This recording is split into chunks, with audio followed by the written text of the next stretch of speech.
চিত্রে মনাস্ট্রি।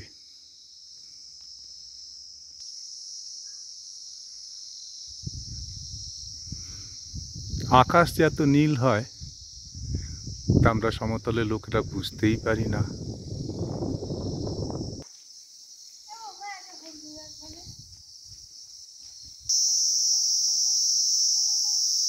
হিমালয় নাকি ঈশ্বরের আবাসভূমি। জানি না ঈশ্বর আছেন কিনা, তবে ঈশ্বর প্রতি মানুষ কিছু তো পৃথিবীতে এসেছেন, সামনে তারই একজন।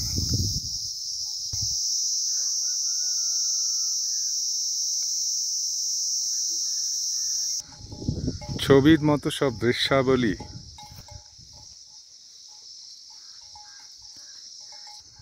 একের পর এক শৈলশ্রেণী,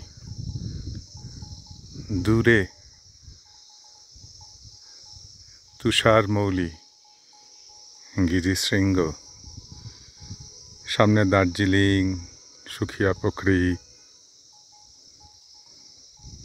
এদিকটা মিরিক, তারপর নেপাল।